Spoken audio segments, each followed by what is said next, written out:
Hey, today I want to share a few things that I'm going to be doing in 2025 to make sure I succeed and keep succeeding with cold email. Now, a lot of the changes that I'm going to implement are kind of against or as a precaution to Gmail and Google and Outlook and Microsoft changes that have happened and the changes that I think will happen. So this is what I'm going to do, is basically to be a couple steps ahead to make sure that future changes don't affect me. And if you don't know what I'm talking about, just take a look at these videos. I'll link them here. I'll link them below as well. And other changes I'll be doing are as well, just to keep my deliverability at top, make sure I maintain the great reply rate that I have, which is around 5%, as you can see here. And yeah, so without further ado, let me just explain everything that I have here. So first thing is mailbox and domain aging. So Microsoft recently announced that they will push all mailboxes that have domains that are less than a year old to the spam folder, right? So keeping domains that I have now or buying domains much earlier before I even plan to do cold email or scale will help me avoid that, because there's no other way to get the aged domains, right? Unless you're using someone else's domain. So how I'm preparing for this is simply just getting a few extra domains, of course, top level domains that are my secondary domains, not that simply redirect to my website, right? And also I'm doing the same with mailboxes, which is going to cost me a little bit, but because I'm using Salesforge, it's not going to cost that much. As you can see, I'm paying like $3 a month. I don't know how many mailboxes I have, probably even less than $3 a month. But yeah, this is not something official that you need to do to obey Microsoft laws, but it's something I'm doing, and I'm thinking there's not going to be any disadvantage or any cons of me having older domains and older mailboxes, right? Because the more warm up it has done, the better reputation of it, right? Of course, you don't have to do this. This is just kind of experimental on my side, but this is for sure something you should do. And buy domains, a year earlier. Of course, most of people won't be able to do that, but try. If you plan on doing cold email now, if you're doing cold email, buy a few, because you will need more when you scale. So simple as that, right? Just older stuff. Then another thing that happened to me a while ago, but I just thought I'd add it here, is a little mind shift, is valuing prospect over yourself. Now, most people think they are doing that, and they say, of course, the prospect is the one you should care about. The prospect is the most important person, right? Most people's emails look like all they want is just to take money, right? Hey, book a call. I have this product. Please buy the product. Of course, no one is saying it that way, but that's the vibe you're giving. So for 2025, if you want to succeed, you need to put prospect above you. And you do that by changing a couple of things. So first of all, subject lines. If you're still using quick question, partnership, whatever of that crap, you're not going to do well. I'm being honest with you. What you need to do is focus on your prospect. So if you were a prospect, right? If someone is reaching out to you, would you rather get a subject line that says, quick question, hey, first name, your company name, partnership, or good job at company name? Or would you get something that's relevant to you? For example, $1 for 10,000 leads, right? Whatever you're interested in and whatever the person that's reaching out to you is selling, right? So basically what I'm saying is instead of using quick question and these subject lines that have no value, you need to go to relevant subject lines that are relevant to your product and relevant to your prospect, right? So for example, short form content, right? Simple as that. Like if you're selling short form content, that can be your subject line. Of course, you need to A/B test it, make sure you're not sending the same thing that your competitors are sending, and this might not be the greatest example, but basically what this does, it helps the prospect know what the email is about, the subject, because that's what the subject line is, the subject line, right? So you need to let the prospect know what the email is about, and then later on, if they try to find the email, let's say you send the email, they read it, they go make some coffee, right? They sip some great coffee, and after 5 hours, the email is buried, right, between other quick question emails. And if it's named like this, it will be easier for them to find it. They will just type in the search, short form content or something, and find it. But if all of the emails you send are quick question, it's going to get buried between other people that are reaching out and using the same crappy subject lines. So make sure your subject lines are relevant. It is something they need, maybe something solving their pain points, maybe mentioning their desires, like short form content, and also relevant to your product. You're selling marketing services, right? Or for example, if I was doing cold email, sending about Salesforge, right? An email about Salesforge, I could say enhanced deliverability. I probably wouldn't use the word enhanced because that looks a little bit AI. At least I don't use it myself. But you could do something like G Suite alternative, right? And simple as that. Again, you should A/B test this. What worked for me very well was, instead of doing quick question, was saying market research. And that email was about market research and nothing else. So if you're doing that, that could also work. As you can see, G Suite alternative, I could say about Mailforge, right? Mailforge is a better alternative to Gmail mailboxes paid because it's much more affordable. Basically, be relevant, be human, simple as that. And the next thing, of course, is CTAs. People, again, you put yourself instead of the prospect. Now, if you were thinking about your prospect instead of yourself, you wouldn't be asking to jump on a call right away, because you don't even know if the prospect needs your product, if anything, if they would benefit from your product, right? So what you should change your hard CTAs, which is called hard, book a call, here, right? You should change your hard CTAs into soft CTAs, which are like, would this be a priority to you at the time, right? Maybe change this up because this is also kind of starting to get overused. But basically, instead of trying to get as many calls as possible, book people in, take their money, their credit card numbers, instead of that, you need to spark a conversation and care for the prospect. Ask them if they do have the problem that your product solves. Maybe if they don't, maybe they have different problems that you can solve for free, like just sharing, I don't know, they don't know how to create a TikTok shop, right? You're selling TikTok marketing. They say, no, I don't need any videos. I have trouble with opening a TikTok shop. Well, if you know that, you just write a quick guide, you build a relationship, you might get referred or something. Basically,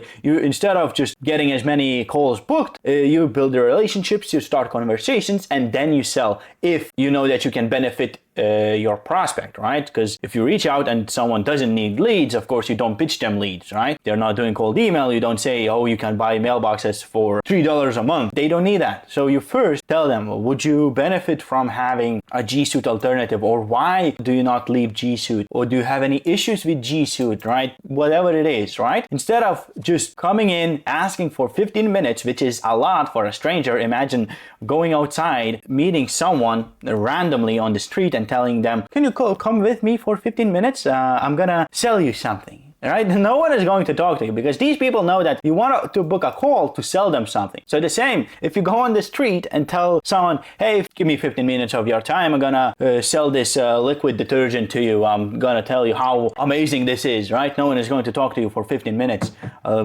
They're probably gonna curse you out, maybe even report to the police. So do the same thing online. Take care of your prospect. Do what's best for them, not what's best for you. Simple as that. And that goes, of course, with the offer, the social case studies, whatever you write in it. I have a video about that. I will link it somewhere here. But you need that mind shift to focus on prospect and not yourself. And again, you might think you're not focusing on yourself, but your email probably says otherwise. So read it, see if you received a similar email, how would you react? Now, next thing is proper AI over spin tags. Now, what I'm talking about is that I don't think that spin tags is going to be enough in 2025. Now, I've been spin taxing my emails pretty hard. I work at Salesforge. Salesforge recommends to spin tax at least 50% of your emails, and that's good. You can do that with auto spin tax feature on Salesforge. You go here, you click auto spin tax, and all of your email is spin tax. But I used to always go a step further and manually personalize.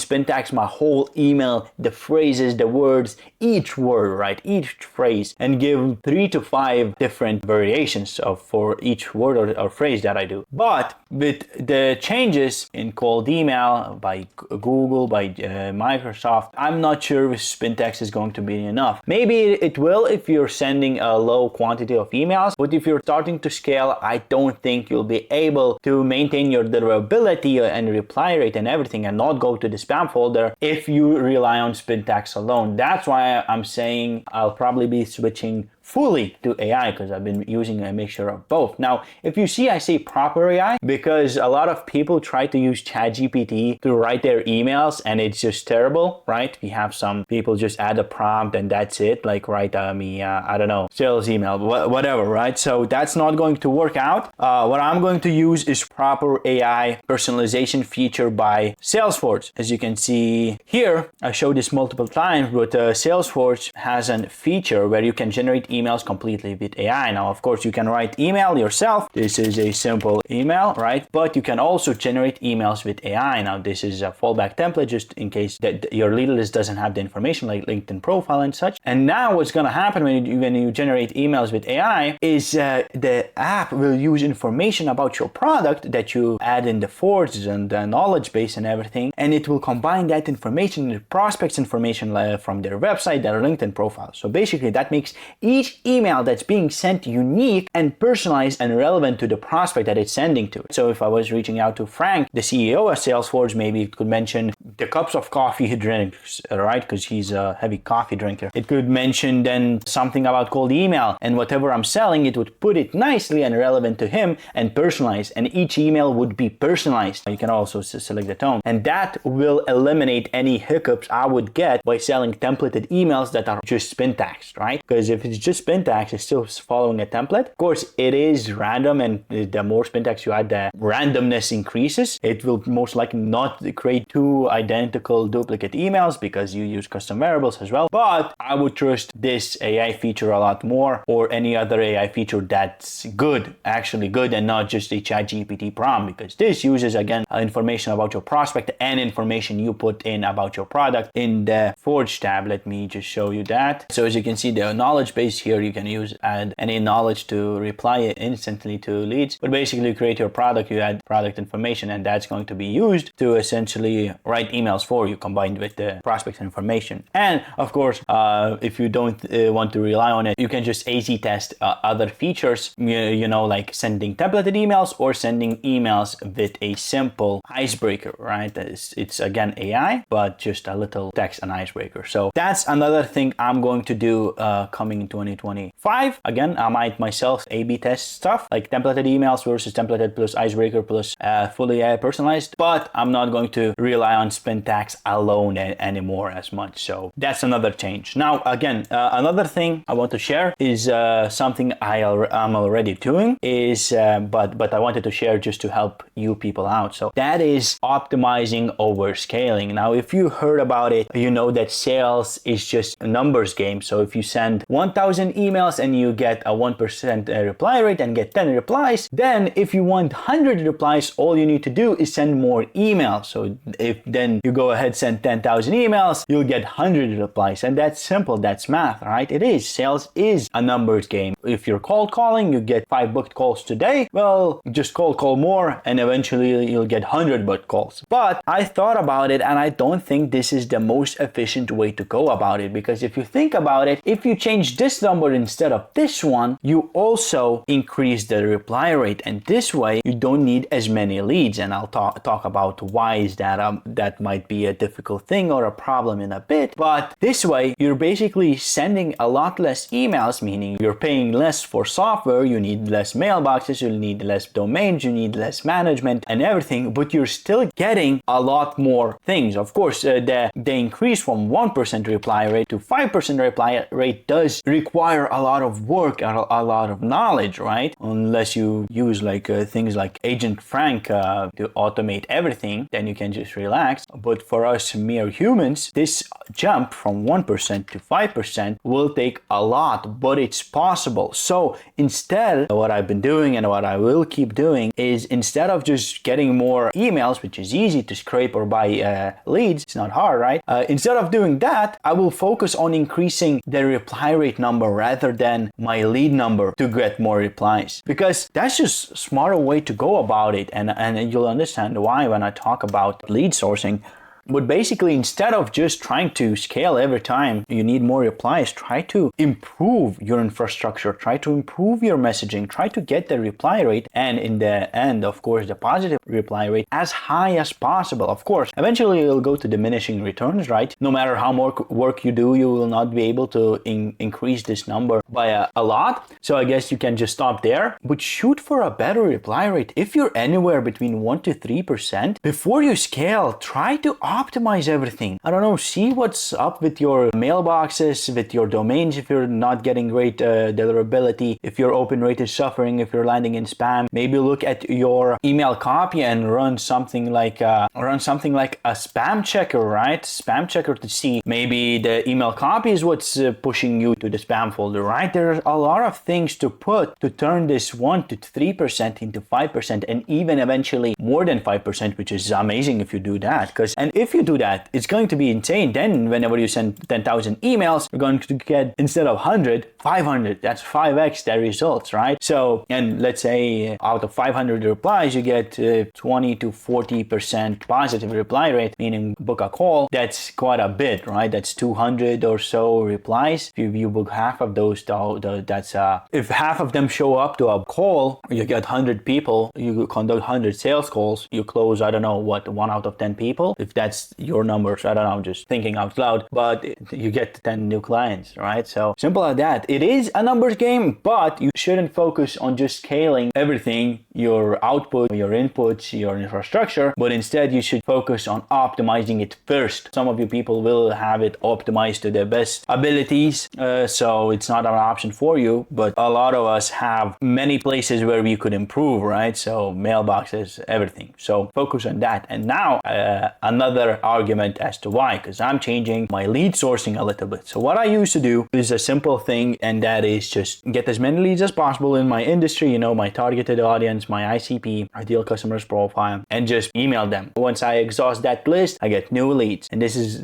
just a never-ending thing, right? You always need new leads. And of course, we have 8 billion people on this planet, so you will probably never run out of leads. But if you think about it, there's a percentage of leads that are the best leads, right? The leads that will actually buy your product. So what I'm changing, what I'm thinking is that instead of focusing on quantity, again, instead of trying to send 10,000, reach 10,000 prospects, I'll be focusing more on leads that have the highest potential of buying my product. And again, this is kind of obvious, right? But in theory, it's all good. But in practice, no, rarely anyone does that. People just focus on sending more rather than focusing on the best leads. And that's the thing. Why I'm focusing on the best leads is because you have to realize that you don't have to trash those leads if they don't respond or if they're not interested. Because the one thing about cold outreach that you cannot control is the timing. You might have the best offer, you might have the best deliverability, you might reach out to the best leads, but the timing might just be off. Maybe they're doing some product hunt launch and they cannot keep up with anything, so your email gets buried, right? Or your offer is overlooked, or it's not the right time. Maybe they're raising funds, whatever it is. Maybe they're on the holiday, right? That's the one thing you cannot control. You could have the best offer, the best email, but it could still get you a no or not even an open because it's at the wrong time. So because of that, I will kind of reuse the best leads I have that I cannot close, that they don't respond or I don't manage to book and close. I will reuse them every quarter or two. I'd say maybe 2 quarters, not be a spammer. But basically, then instead of focusing on quantity and then eventually reaching out to leads that probably have no reason to even use my product, maybe because the quality of the leads whenever you scrape more and more goes down. Instead of just reaching out to more people, I'll reach out to the same people hoping that it was the wrong timing. Of course, I'm not reaching out again to people who asked me not to reach out to them again, or who did reply and said no, or who I did not close the call with. That would be not really cold outreach. That would be follow-ups and stuff and warm outreach. But I will be reaching out to leads that I did not reply at all, did not open my emails because the timing was probably just wrong. So now I'm focusing on different time, coming in with a similar approach and